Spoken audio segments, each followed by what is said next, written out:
buntag day bismillah love health teaching na meron based sa imuhang sa mga gibuhat na profiling na street then amuang nakita ang mga problems katong sa ubo sipon lanat then sa heart threat pod kay sa inyong domestic animals, inyong farm animals o sa nga mahimong problema pohon if dili na atuman. So sa nag-start sa ito sa kuan sa inyong health deficit at katong sakit nga katong so muna siya cough and cold.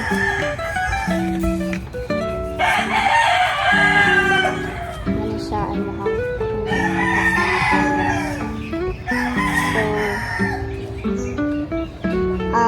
cough and cold kay muna siya ang common na nasakit diri sa tuwa, di ba? Common na kaayo. Dayon dali ra pud na siya mukalat. Pero ang cough and cold is nagkosa na ang mga viruses. Dayon na-spread na siya gikan sa laing tao. Dayon sample mag-ubos siya. Dayon palit sa imuha. Inana mo siya pag nakuha. Gikan sa ilahang mga cough, sa ilahang pag mag-vaccine sila, kung ang kamot,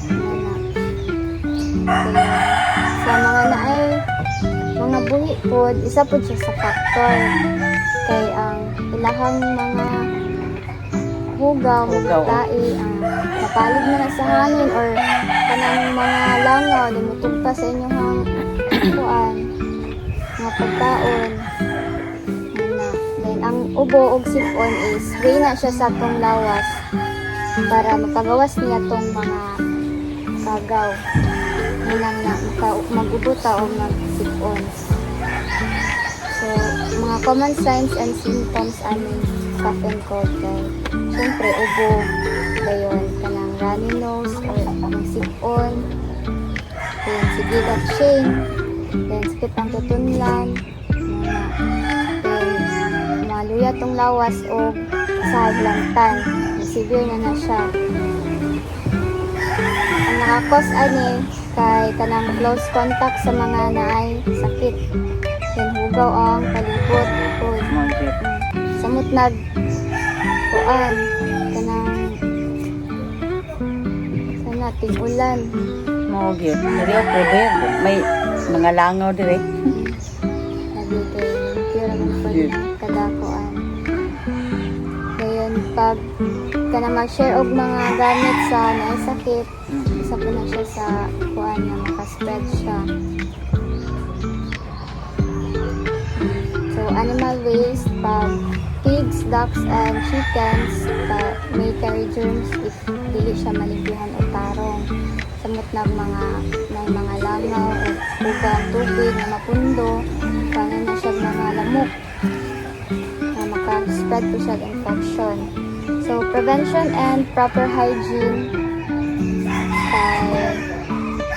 first is kanang proper hand washing gyud kanang kada human na tuog human og limpyo human og ligo sa mga baboy magpakaon sa mga manok mga pato na kailangan gyud mahugas sa pagkamot kay sa mua sa nursing mo gyud first nga wrap them na mo sa funda kailangan gyud na ay proper sanitation proper hand washing dapat limpyo gyud ang kamot before mahawid sa pasyente na siya before ta mahawid sa tong matas tong ilas tong baba dapat limpyo itong kamot dayon for me maglimpyo sa balay sa surroundings silhig dayon open ang mga windows for ventilation para may proper ventilation na makasul ang hangin. And drink enough water and avoid sharing towels, cups, and utensils. And for animals is skin, animal cages, and surroundings taga-adlaw. Kapila man mo ta sa isa ka adlaw man yung flat. Sa kuan sa mga kwas baboy, buntag-udto hapon jud. Ito hapon na kay hindi na sila maligo kay Na mo kuan Makuan. man pud sila. Kato daw karon na babaw ko nagligo. Mainit man na ilang lawas sa Lawas. sa kids. Nagyelo ang ilang kuan. Kuan ang yun na siya ligo ang gina siya dilimpyo. Nagiki maka apekto mga ko na siya sa bilang sa tuwa pati na po sa mga silingan. Silingan. Para ma-prevent ato ang mga stagnant water, mga pundo na tubig, mga baho, aron sa tunggalay, hindi ato ang environment. So, unsa kayo inyong mga treatment or remedies kung namoy ubusipan po? Aw. Og na ay buog sipon ni tambal jud. Mga common treatment o ma-what na po sa balay ng mga remedies.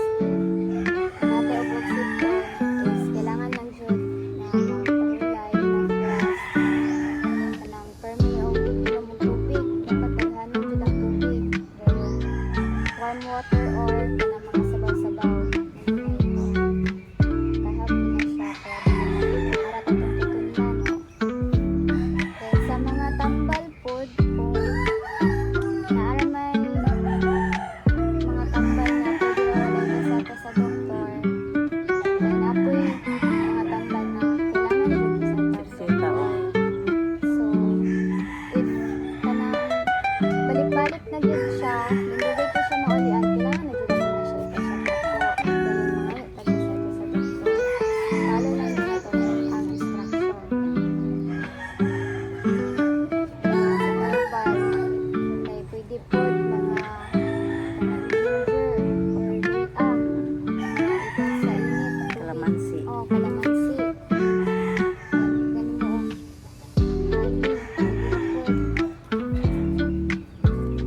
Honey, pag nanay, hilanat, lisod na ginhawa, Ah, di na naman sila ngita na ginuglae. kailangan na dyan na siya, kaya masakit ang bughan o balik ulit ang ubo. Or pag malapas na siya o 1 week, gapon siya uli-uli. Gapon siya na ulian, kailangan na dyan siya. So, mura to, kailangan practice ang proper hygiene and tinapa ang cleanliness sa ngayon. Pasyat up po daw, kaya sa unsanitary conditions dito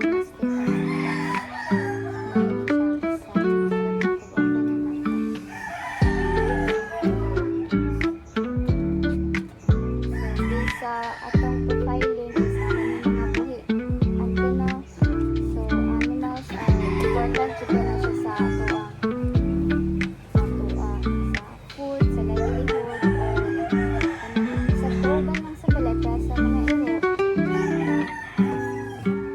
Pero if tuba gani ang surroundings ana sa mga kuan nila is makapas po na siya ang health threat sa tuwa. Kuan,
dito palibot yun. Grabe. Kinilian ng mga tangkal sa baboy. Pupunta nga ang mga basura. Tulog sa tangkal. Sinuod yun. Sinuod ko. Bugawan. Bugahan na kayo. Sinuod yun. Pabulan. Magtutok ko ka nakikita mo pabulan. Tiyada pa tayo sa balay. Nakatok grabe ko gawa sa babae. Or mo, dere atong 15 years ago. Suwap kami minabali din. Dito kami sa balay ni Doktora Katalong niya. Nadaan niya. Mga patawag ni Doktor. Kaya sa niya mahugno ba. Kaya kapag na manggot. Muna nabali niya dire. Dire pero ginamog yun. Pero dili na sa dapitan. Dire, dapitan ra. Napagkawal yun. Grabe yun. Ano ko kukugod o. Para pakuhan ako sa mga pampers. Sulsa ko. So, ang last na problema ay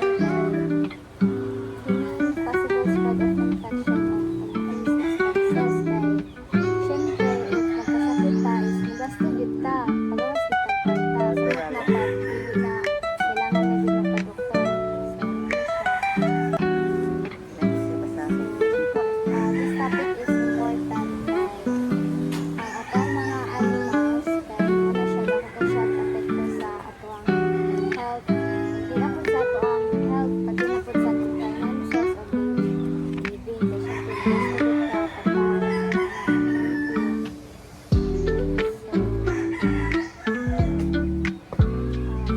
helpful man siya sa atong pamilya no but mo lagi to pag hindi maligyo ang surroundings is ano po siya source sa infection and diseases nato so helpful siya na napod siya downside pa dili natin na nagtarong ikaw mang kaugalingan ng mga buhay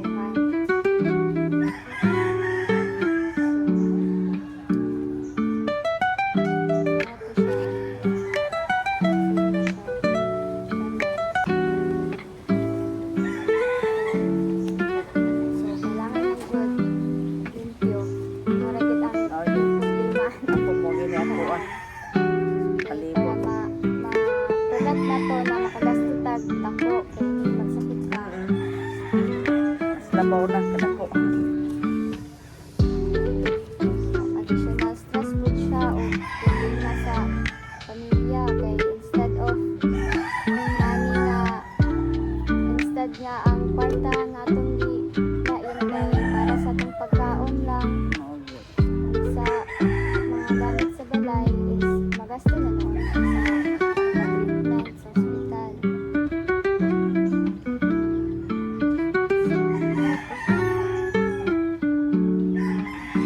Walay balik, kailangan limpyo pa niya ang mga cages o ato ang mga hayop, dispose ang mga animal waste.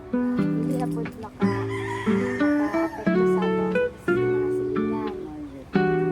Dayon, proper hand washing, kada man o sa mga hayop, kailangan limpyo. Maghugas ng kamot, pagkaon, proper drainage o kanang avoidan ko na stagnant water kay favorite ko na sa mga lamok. Pwede pa vaccine kaya to ang mga cats kaya sa mga ero o mga ering.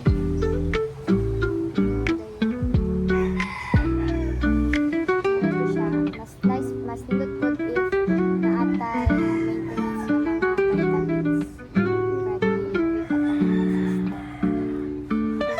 So, wala to ganyan. Pwede na po din mo na basa-basa okay na. Nadala ka na ng mga information